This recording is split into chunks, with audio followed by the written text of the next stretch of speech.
Large public clouds like AWS are worth over $500 billion, but using them is like pulling teeth. Every year, businesses spend billions of dollars in engineering costs just to manage servers on AWS. I saw this firsthand at Stripe, which I helped launch and grow to a $5 billion company, but not without a massive DevOps team. After Stripe, I built a lot of apps to figure out what I was going to do next. Building these apps was easy, but hosting them was agonizing. I had to spin up VMs, install networking, set up SSL, and a ton of other things for every single app. It was tedious, it was error-prone, and it had to stop. This is how Render was born. Render is a completely automated cloud provider. Render lets you deploy anything from a simple static site to complex application clusters. And you can do it faster than on any other cloud and without managing servers at all. And Render fits into your existing workflow. Simply push your code to Git. We automate everything from there. This involves building and deploying your code, updating and securing the underlying software, scaling your apps, and automatically load balancing between them, and finally, alerting you to potential problems. Now, I realize I'm making a bold claim, so let's see this in action. You may have heard of Mattermost. It's like Slack, but for companies who want to host chat themselves. Now, typically, Mattermost requires a whole team of DevOps engineers to manage, but Render makes it effortless. All I need to do is to click the Deploy to Render button on this GitHub repo, which brings me to my Render dashboard listing all the services it's going to deploy. I click Approve, and that's it. Render is now deploying my Mattermost cluster, which includes a database, an object store, a search engine, and multiple web servers. Render is also provisioning SSL and load balancers behind the scenes, and I don't have to lift a finger for any of it. Now, these services can take a few minutes to spin up, and we have limited time, so we're going to switch over to an existing Mattermost instance on Render. Right now, it's running on rendermost.com, and you can all go there right now to sign up. It's ready to scale to thousands of users. Let's talk about what we just saw. Installing Mattermost on Render requires minutes, but it takes days of setup and constant ongoing maintenance on AWS. And it isn't even possible to do this on Heroku. But Render makes it instant through 3 major innovations that we're launching on stage today. 1, every Render service gets built-in service discovery, private networking, and load balancing. 2, Render is the first fully managed cloud to offer SSDs with automatic backups and one-click restores. And 3, you can define all your Render services in just one file. You can update your infrastructure by simply pushing this file to Git. How cool is that? Let's look at the competition. Clouds like AWS claim to be developer-friendly, but just ask any developer and they'll tell you just how frustrating they can be. On the other end, managed clouds like Heroku have stagnated under Salesforce and are missing essential features like SSDs and private networking. They're also much more expensive. Just 2 gigabytes of RAM costs $250 a month on Heroku, compared to $25 a month on Render. So we truly give you the best of both worlds. Amazing ease of use combined with tremendous flexibility.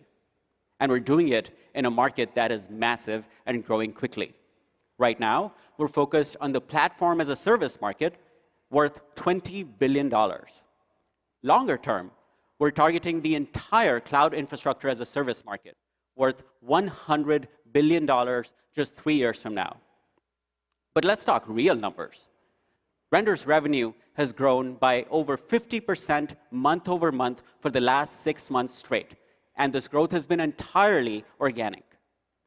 We're now serving over 100 million HTTP requests every week. Leading open source projects like React, Vue, and Gatsby have all selected Render as an official hosting option.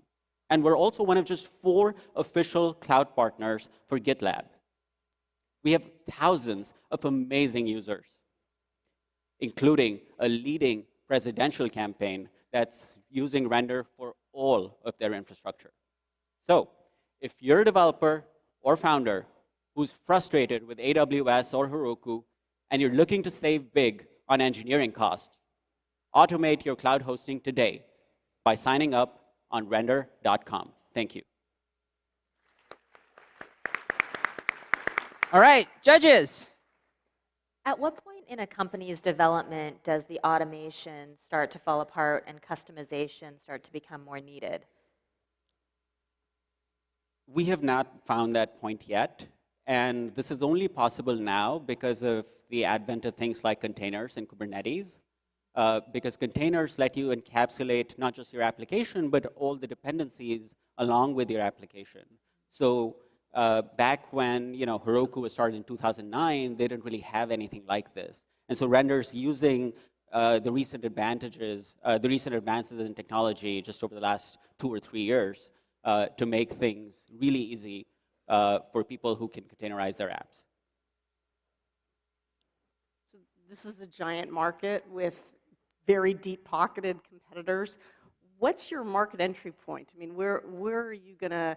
I mean, right now, as described, it sounds like you can be all things to all people, but I'm sure that there's some segment for whom the pain point is just more extreme than others. And so what is that market entry point for you? So we're not looking at giant enterprises right now. We don't want people who are running thousands of machines on AWS to switch to Render. That's not going to happen. Also, it's going to break everything for them, so they shouldn't.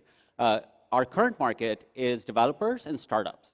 And we're, in many ways, skating to where the puck is going because everyone else seems to have lost focus on this particular segment. And we're making it really, really easy for developers. Just like with Stripe, I worked with the team to make it really easy for developers early on to integrate payments. And what ends up happening when you do that is some of these startups end up becoming Airbnb and Snap and Dropbox, and that's how you get the large companies. So you hope to scale. You hope to scale with some of your startups. We will, yes. Yeah. And to that end, what do you think the biggest challenges are going to be for you to scale? For us to scale? Yeah. I think that we need to be up at all times for our users and make sure that we're not moving fast and breaking things, right? That's not what you do when you're a hosting company. And so our biggest, not just challenge, but also something that we hold ourselves up to as a standard is making sure that our user workloads are always stable and reliable at all times. So your competitors like AWS over the years or decade have built so many bells and whistles into their service. And I can go on AWS and I can go into their marketplaces and get their partners' products and services. Are you going to copy that effectively? And how do you provide the We never want to copy AWS because the UX is just... Fair. But yeah. How do you provide all of the ancillary services that they've done? So we actually have an add-ons marketplace. We launched it last week. And we're partnering with a company called Manifold that just started offering an add-ons as a service as a product. And so they're doing all the business partnerships, and we're integrating with them technologically. And we already have companies like LogDNA and Scout, or these are our first 2 add-on partners. And so we'll continue to build out more developer partnerships with tools like that, best-of-breed solutions, which might even include tools on AWS. Yes. Great. Thank you. I know you're early on, so this answer might be pretty quick, but how much churn have you seen since you've launched in your customer base? And if there has been churn, what are the main ones? There hasn't been. Like I said, I mean, so the thing that we're seeing is actually the opposite. So once you start using Render for just one service, you end up bringing all your services over. So that's what we saw with the presidential campaign that is using render for everything. They started using it for one tiny service, and they're like, this is so much better than Google, which they were using earlier, and now they're using us for everything. What are the initials of the presidential candidate using your product? Say it again. What are the initials of the presidential candidate using your product? I'm not at liberty to say. But it will be public on October 15th because they have to file their financials, and render is going to be part of that. Other questions? Can you just walk through for a typical customer what the ROI is, like how what they would typically spend on AWS or on Google Cloud versus using Render? Sure. Render is not going to be cheaper than AWS or Google in terms of infrastructure costs, specifically servers, VMs, raw compute. But we're going to save you hundreds of thousands of dollars because you don't have to hire expensive DevOps engineers. And that's one of the biggest things that we're seeing across the market right now. DevOps engineers are the highest paid amongst all engineer segments in the market, and they're also really hard to find. Those things are related. So what we're saying is, look, you don't need to build out a large DevOps team. You don't need to hire some AWS consultant to set up all of this for you, and then they leave you, and then you're like, what am I going to do with this giant thing that has been set up? We're automating all of that away, so you don't have to deal with any of it. And that's where the biggest ROI is. All right, one more round of applause for Render.